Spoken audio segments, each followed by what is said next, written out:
welcome to the Town of Babylon Planning Board meeting of April 17th. Denise, would you take the roll? Patrick Halpin, out. Yep. got Oh, put them all on. Yep. Frank Santos. Present. Julianne Nolan. Jerry O'Neill. Present. Dan Truchin. Present. Ed Wynn. Present. Juan Leon. Present. Greg Gaxiola. Rich Casey. James Vaccaro. Matt Esposito. All right. We have a public hearing tonight, and we'll begin with the pledge. Ed, would you lead us, please? I pledge allegiance to the flag of the United States of America and to the republic for which it stands, one nation, under God, indivisible, with liberty and justice for all.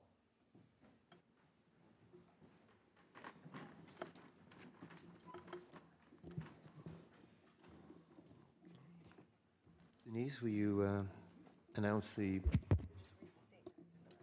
Okay. Before we begin, there's a statement we read into the record, and that is, the planning board shall have the right to rely on any information that is presented by the applicant. If any such information is later found to be inaccurate or incorrect, the planning board may determine that any approvals, building permits, or other actions previously granted in connection with the application are null and void.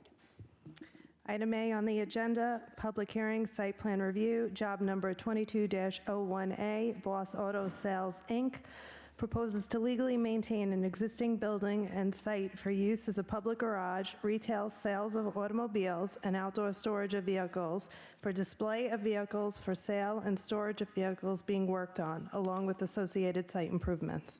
Okay. For the applicant? Good evening, Hansley Mohan, Brown Altman DeLeo, 538 Broad Hollow Road, Suite 301 West, Melville, New York, 11747. Are you an attorney? Yes, Okay. Please begin. thank you. Before I begin, I would just like to let the board know. Sorry.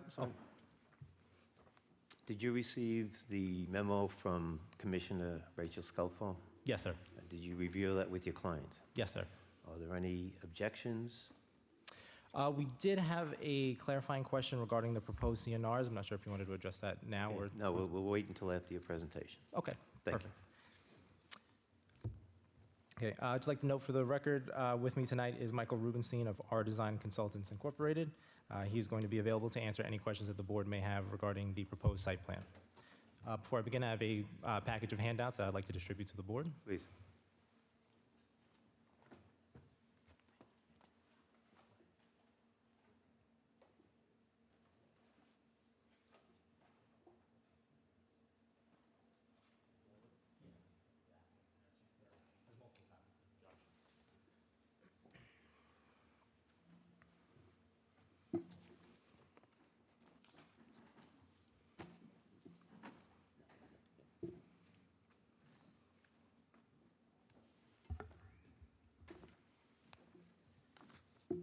Okay. By way of background, the property is located at the southwest corner of Wyandanch Avenue and Belmont Avenue. The property is located within the town's GA Light Industrial Zoning District. To the northeast of the property is a gasoline service station with an accessory convenience store. To the northwest is the Belmont Villas Senior Apartments. Abutting the property to the west is an industrial building used by an air conditioning contractor. Further west, there are several industrial buildings on the north and south side of Wyandanch Avenue. Abutting the property to the south is vacant land with dense vegetation. Apart from the senior apartments to the northwest, the surrounding properties are all located within the light industrial zoning district. The property is approximately 21,388 square feet in area and is currently improved with a one-story masonry building. The property has historically been used as a public garage with retail sales of automobiles and outdoor storage of vehicles. The outdoor storage is used for vehicles on display for sale as well as vehicles being repaired. As noted by the Planning Department in the memorandum dated February 22, 2023, a substantially similar application was previously approved by the Planning Board on October 28, 2013 in resolution number 2013-089. A copy of the 2013 Planning Board approval has been included as Exhibit 1 in the package provided. On September 19, 2013, the Zoning Board of Appeals granted a special exception permit for the expansion of the public garage, auto sales, and auto repair use at the property. The ZBA also permitted the outdoor storage of vehicles for repair and sales where the same was not permitted. A copy of the 2013 ZBA approval has been included as Exhibit 2 in the package provided. With approval from both the Planning Board and the Zoning Board of Appeals in hand, all that remained for the applicant was to obtain a building permit and then a certificate of occupancy. Unfortunately for the applicant, neither his representative nor his architect submitted the required application to the building department within the required timeframe. The applicant was led to believe, to his own detriment, that all required approvals and permits had been obtained. This would eventually lead to the town's issuance of violations for the operation of the property without a certificate of occupancy, as mentioned in the planning department in its memo. In early 2022, the applicant hired new representation and submitted the instant application before the board for site plan review to legalize the existing use of the property. Once again, the applicant's representative did little to move the application forward and failed to address outstanding comments from the various town departments. In September of 2022, our office was retained by the applicant, and within a few months, our office had met with the planning commissioner and planning staff to resolve some of the outstanding issues with the application. Following a resubmission of revised plans in January of this year, we were finally able to bring this application before the board. We believe that the context here is important for understanding the application. As is most often the case, the average commercial property owner or developer does not fully understand the laws, rules, and regulations of zoning. They place their trust and faith in their consultants and legal representatives. In our case, the applicant placed his trust and faith into several professionals over the years, and as a result, he has suffered directly from their failure to follow through with his application. However, with the involvement of our office, along with Mr. Rubenstein's office, we have made significant progress in addressing the concerns of the planning staff, and we remain committed to working with the town to not only legalize the property, but also to make it better than it was. With respect to the other violations issued against the property, we have been working with the town attorney's office to resolve the same. The violations that are currently being addressed mostly relate back to the failure to obtain the necessary permits. The applicant is sincere in his efforts to legalize the property and has expressed a continued willingness to work with the town to rectify these past issues. Since we have been involved, he has complied with every request from the assistant town attorney as well as code enforcement. The site is currently closed, and he is fully aware that it will remain so until he is able to secure a certificate of occupancy. Tonight, the applicant requests planning board approval to legalize the property and to make the associated site improvements shown on the site plan provided. A copy of the site plan has been included as Exhibit 3 in the package provided. Also included as Exhibits 4 and 5 are the existing site photographs and a colored rendering of the proposed improvements. The 8x6 photographs you see are a comparison of what the site looked like before the applicant purchased the property, and then the updated pictures are what the site looks like currently today, with the stucco work and paint applied to the property. So at this time, I'd like to call Michael Rubenstein to walk you through the site plan and the associated site improvements.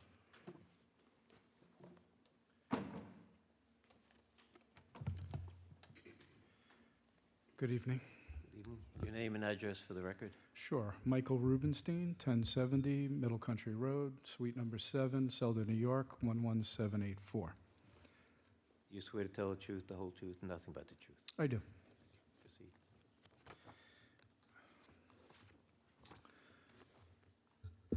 Good evening.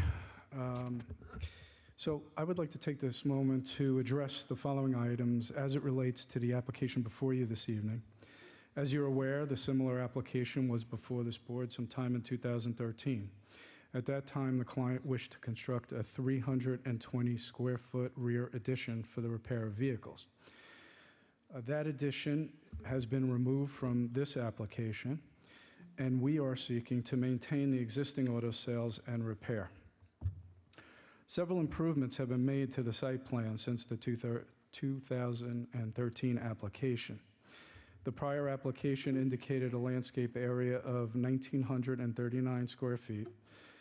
Our current site plan has 2,730 square feet of landscaping, or roughly 29% increase of landscaping. The prior site plan indicated 11 spaces provided, including 20 spaces for outdoor display of vehicles and 2 parking spaces for cars awaiting repair. The current site plan requires 12 stalls. 14 spaces are provided for the display of vehicles and 2 spaces for cars awaiting repair.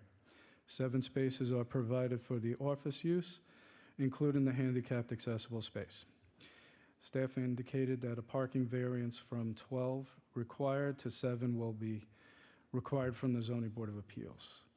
Improvements to the existing building will be made, includes repainting of the existing stucco facade as required, repairing or replacing all damaged fascias and soffits, also repairing and replacing the existing roof. Rendering as well as elevations have been provided to the board. Overall, the current site plan has improved the circulation on site compared to the previous one. There were several parallel parking spaces which have been eliminated, and that will improve the backup and the circulation on site. As per the direction of staff, the building will include a handicapped accessible toilet room, which we will show on the on the revised floor plans. Based on the above information, we believe the improvements that have been made to the site plan and the building represent an improvement over the prior application. If there are any questions from the board, I'd be happy to answer them. I have a question for you, sir.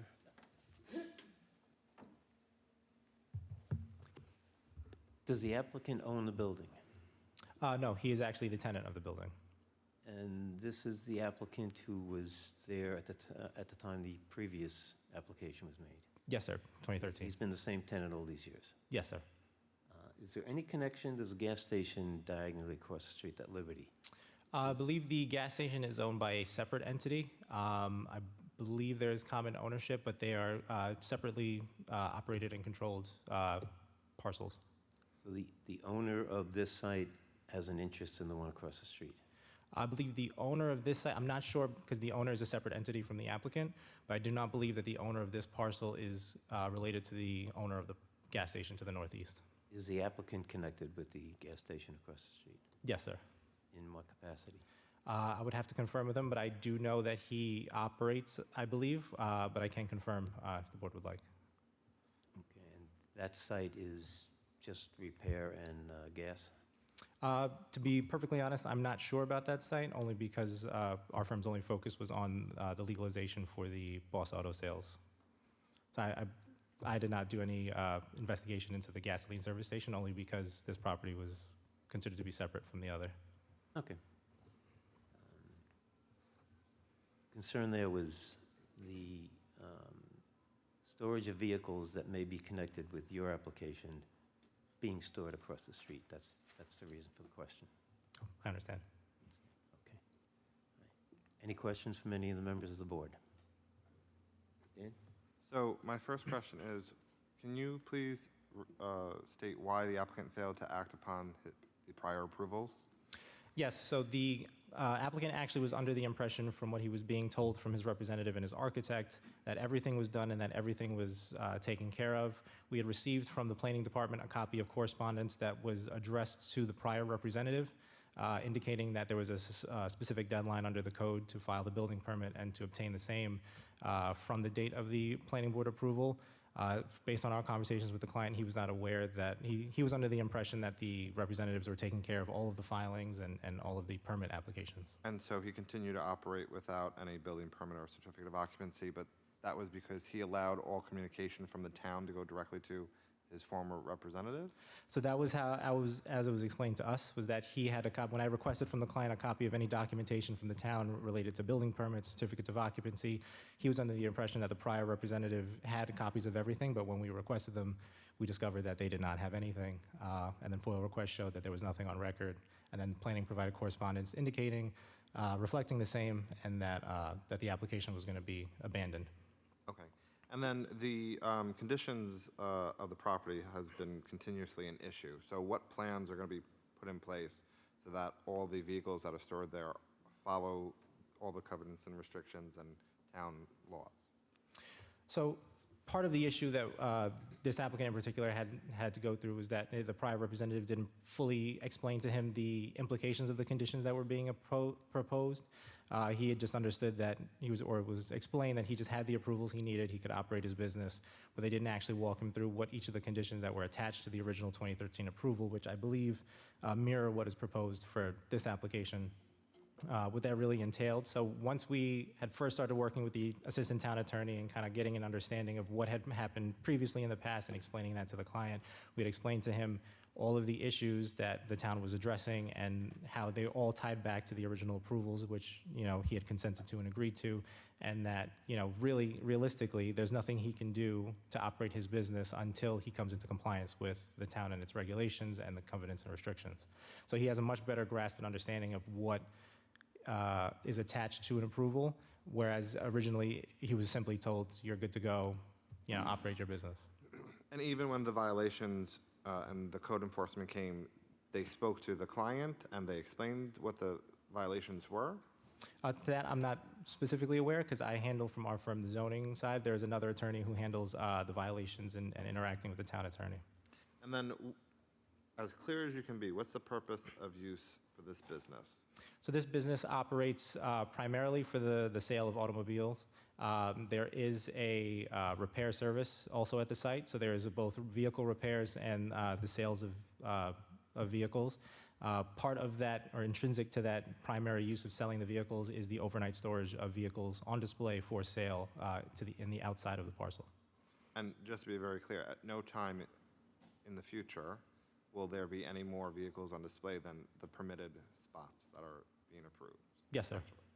Also, just as a side note, since you presented this packet to us, I just want to make sure that item number 2 states that the Zoning Board of Appeals approval dated September 19th, 2031, we can amend that to 2013, just for the record, so that Yes. it's legal? Thanks. That's all I got. And, yeah, Mr. Chairman, I have a question. In furtherance of Mr. Trunken's questions, can you just focus and amplify and be very specific on the number of vehicles that the site plan will allow on site, including vehicles to be repaired, stored, and for sale? CNR number 17 indicates a number of 20.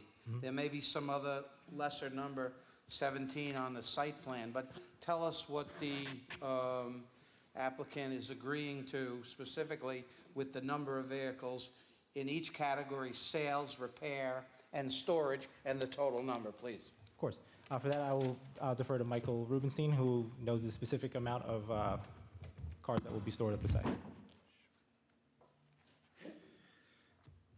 Okay, so the number of spaces are, so there's 14 spaces for outdoor storage of vehicles for sale.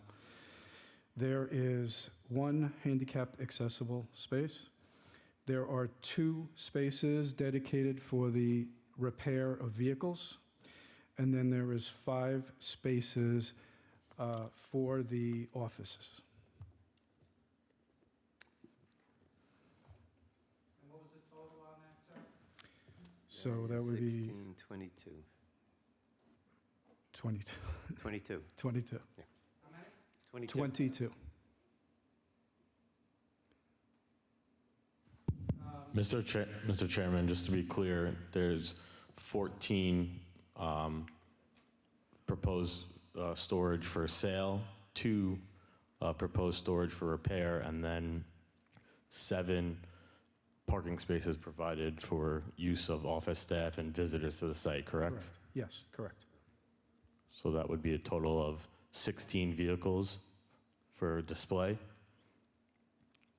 Or storage, total storage for 16 vehicles, 14 of which are for display of vehicles for sale, 2 of which are for display, or 2 of which are for storage of vehicles awaiting repair, correct? Correct, that would be correct, yes. And the other 7 would then be for employees or customers, regular parking on Correct. site? That's correct. Yeah, so just to be clear, the total number of vehicles for outdoor storage, both for display of vehicles for sale and for those awaiting storage, is 16. That's correct. Any other questions from the board? Will the garage doors be replaced? I know there's some repair that has to be done to the stucco, but will the garage Yes. doors? Whatever building components need to be replaced, they will be replaced or repaired. Okay. And any patching that needs to be done. The fascias need to be replaced, obviously, as evidence from the pictures. The doors, I think, have some broken glass, so they will be replaced as well. No problem.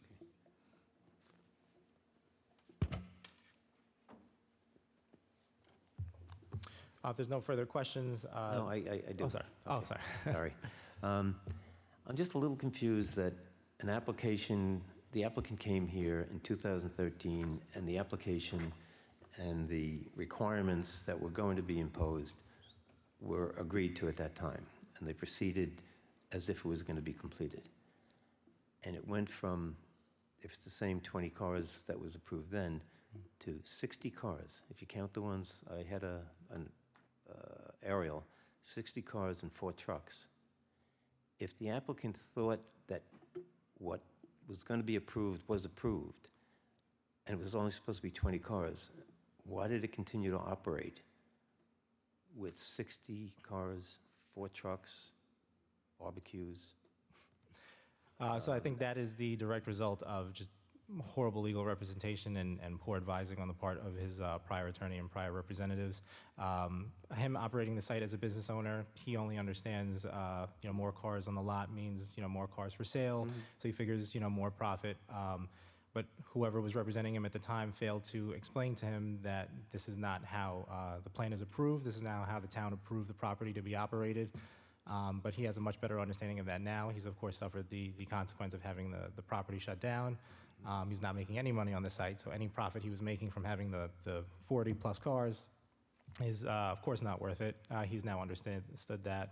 So he has a much clearer grasp and understanding of the requirements that he must comply with, and he's obligated to comply with if he's ever to open the site again. And the consequences. And the consequences, yes. Julianne? A question, did you state that it was just recently painted and stucco, the paint? Oh, I apologize. I was under the misunderstanding. I thought the stucco work had already been completed, but it's to be completed. I was just clarified. I was at the site yesterday, and it didn't look newly painted. Yep. Okay, I just wanted to clarify that. Yep, I apologize. And what are the hours of operation, please? So that was actually, I'm not aware of what the hours of operation were previously before the site was shut down. I do know that there were hours of operation proposed as part of the covenants and restrictions, both in the 2013 approval as well as in the proposal that we had with the planning memo. That was actually an item that we were going to clarify the board now. Okay, can you go through those items with us so that we're not duplicating efforts here? Sure, of course. Thank you.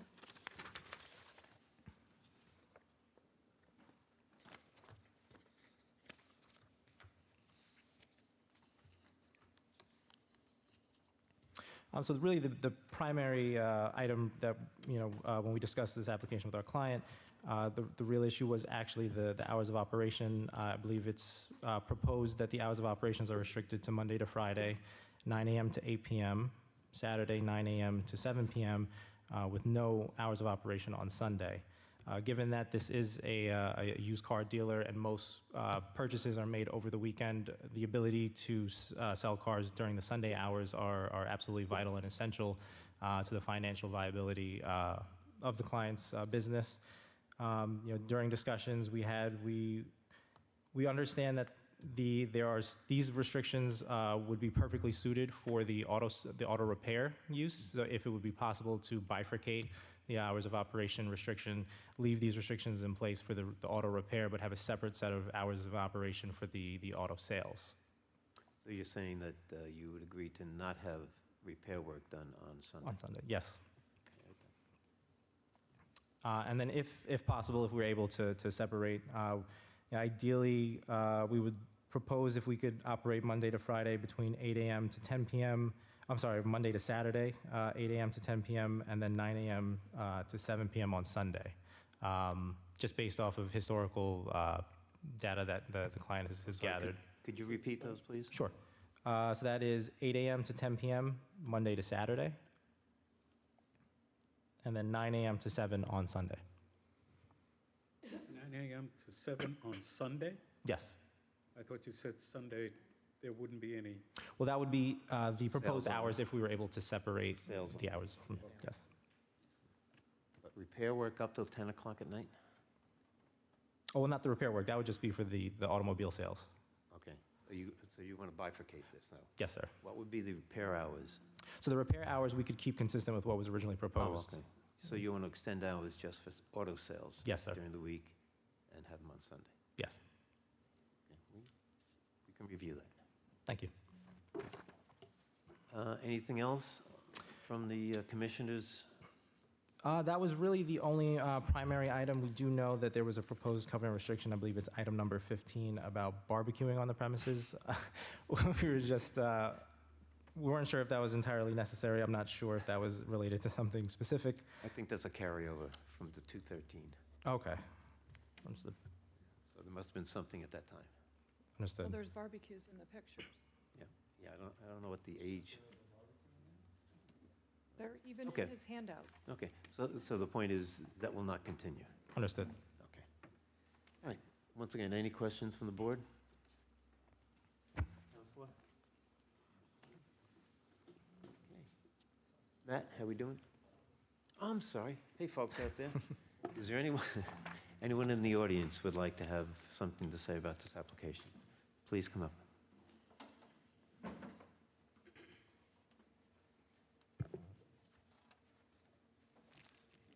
One second.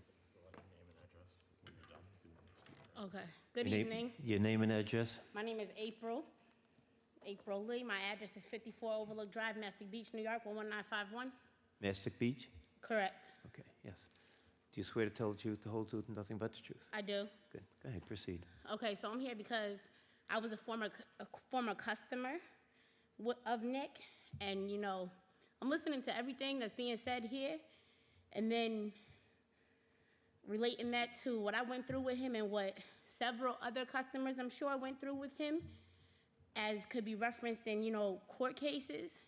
If he doesn't carry out the sales of his vehicles in a legal manner, and he doesn't deal with the public in the appropriate way and do his business the right way, and he continuously tries to scam people and sell people vehicles that are water damaged and stuff like that, how can any board approve him to continue to stay in business?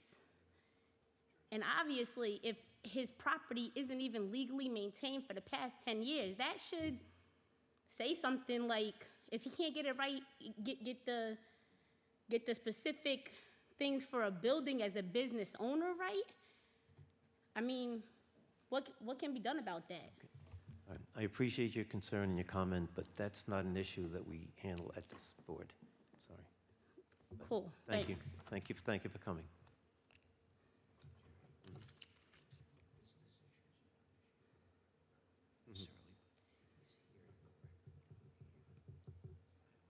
Yeah.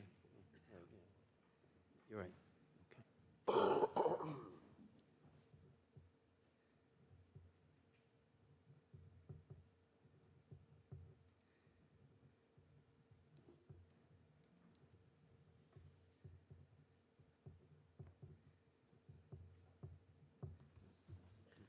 And let me just say one more thing, because I did hear you say something about the Liberty gas station.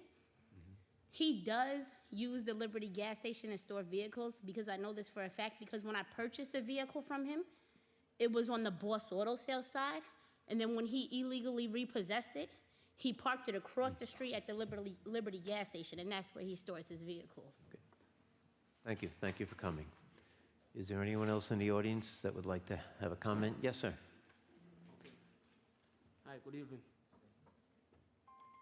Name and address? My name is Wayne Dawes. I live on Maple Street in Winans.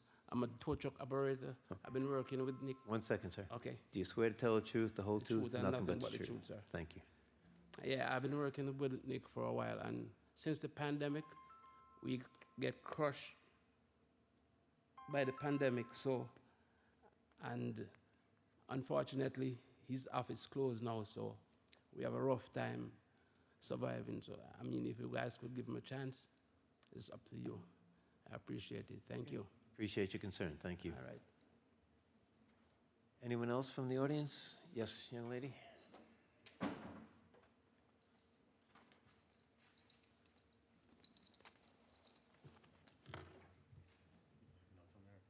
It's just yeah, I didn't know.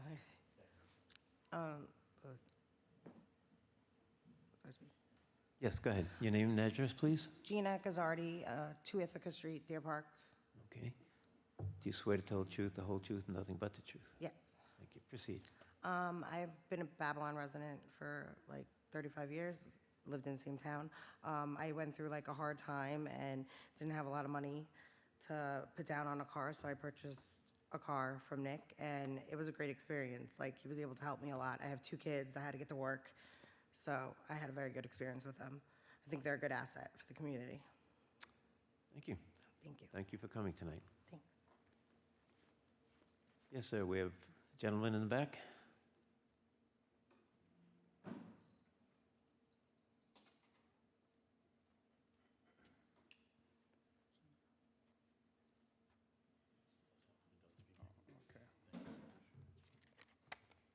My name is Baby Al Singh. Address 275 Chelsea Avenue, West Babylon. Do you swear to tell the truth, the whole truth, nothing but the truth? That's the truth. Thank you. Yeah, I was working, for Boss Auto. So, anyway, I'm sorry, sir, Make- could you speak up a little bit? yeah. Maybe get closer to the mic, thank I you. was doing mechanic over there with Boss Auto. So I would- You worked there? Yeah. Okay. So since 9 months, I've done doing nothing. So I tried to do part-time job, in Brooklyn. So I came, to support him to see if the shop can open back to operate again. All right. Thank you, I appreciate your comment. All right, thank you.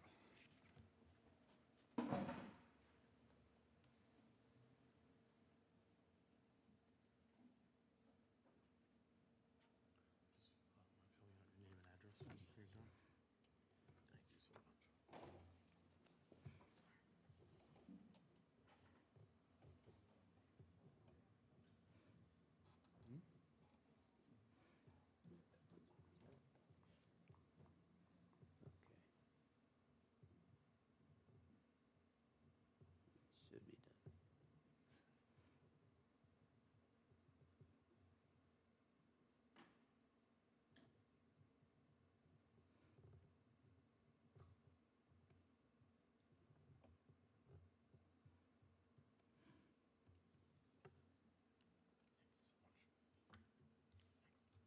Yes, sir, your name and address for the record? My name is Pierre Charles. Your address? I live on 109 Arizona Road, North Babylon. Okay. 109 Arizona Road, North Babylon. Do you swear to tell the truth, the whole truth, nothing Yeah, but the true. truth? Okay, thank you, So- proceed. I'm a tow truck operator. He always, Nick always give me a job, always help me with them, my kids. So I want him, I need the place is still open to be, continue to help me. All right? All right, I'm sure we appreciate your support. All right, no problem. All right, thank you. Anyone else from the audience? Okay, just a quick comment for you folks. The planning board's purpose is, number one, to review a site and make sure it's clean and neat and it operates properly and it fits in the neighborhood. We are concerned about the neighbors and how it affects them. So I want to thank you for coming tonight, even though we couldn't help with some of that. But our goal is to make sure it's good for everybody. Thank you. Anyone else? With that, we can, Matt, what's left? Oh, I'm sorry.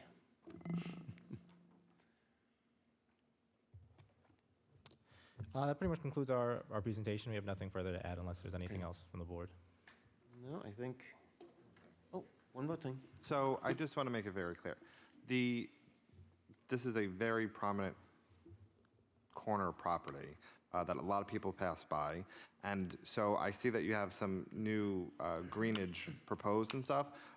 I really do expect that this board and the town is planning for those to be upkept properly if this is approved, and shouldn't be just let to go to die or anything, because that's not going to look good. Absolutely, Yeah, understood. thank you. Yeah, that's one of the classic things is that people come here and present a landscape plan. Looks good on paper, looks good when it's planted. A year later, it's dead. Yeah, there's no maintenance. Fortunately, the town of Babylon does have an enforcement process that will encourage the owner to keep that in good condition. Absolutely. Okay. Yep. Thank you, sir. Thank you. Okay. Matt?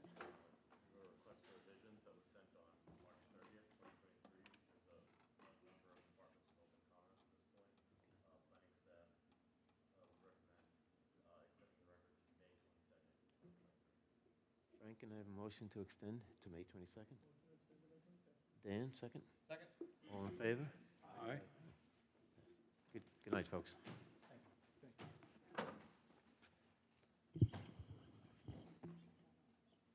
Right. Okay. At this point, we're finished with the public hearing. We're going to switch to a work session, and we're going to take off the live stream so we can do our